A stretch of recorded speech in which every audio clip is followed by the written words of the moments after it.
Good afternoon. I'm Walter Peacock. I'm a planning specialist with Texas Sea Grant, and I'm here today with Simone Spicer, who is a research associate with SCIP, the Southern Climate Impact Planning Program. And she is joining us today to tell us about the winter storm and how that affected Texas. Hello, Simone. How are you doing today? Hi, Walter. I'm doing great. How about you? Wonderful. We really appreciate you joining us today. So, why did this extreme cold event happen?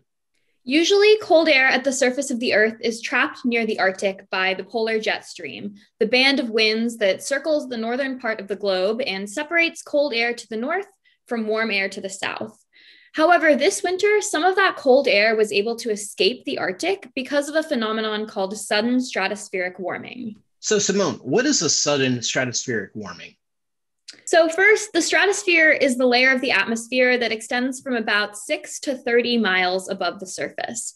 Normally, in the winter, strong winds will flow counterclockwise around the North Pole, high up in the stratosphere, containing cold air near the pole in a polar vortex, like how the polar jet stream does lower in the atmosphere. However, sometimes disturbances in the atmosphere can disrupt these winds, weakening them or even making them start to rotate clockwise instead of counterclockwise. This causes the cold air near the Arctic to collapse inwards, sink, compress, and warm, triggering sudden stratospheric warming as temperatures in the stratosphere will increase very rapidly and very substantially.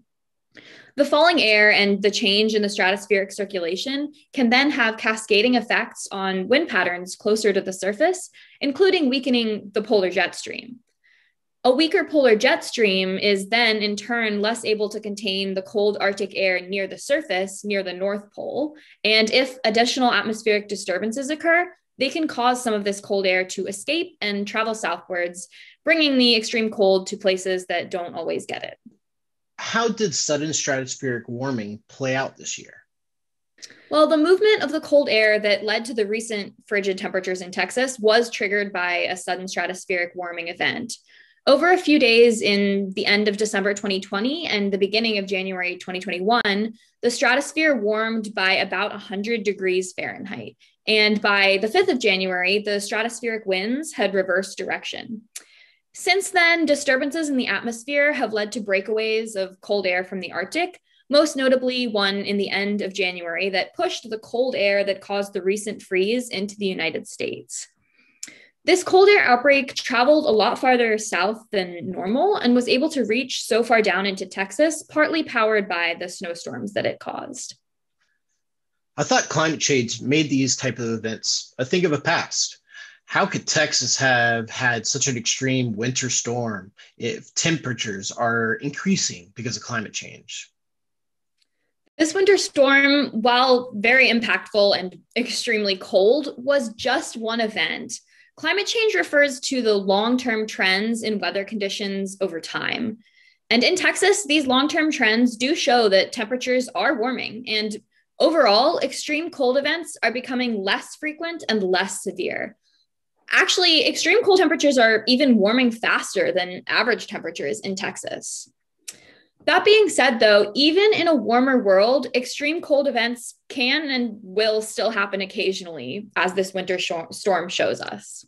Might climate change affect events like this in the future? That's a good and complicated question. Some scientists argue that sudden stratospheric warming and cold air outbreaks from the Arctic will become more likely in the future due to climate change. They note because the Arctic is warming more rapidly than much of the rest of the world, this might reduce the temperature difference between the Arctic and the mid-latitudes, which could then weaken the jet stream and allow for more spills of cold air southwards. But other scientists disagree with these predictions and think that climate change is unlikely to affect the jet stream and sudden stratospheric warming.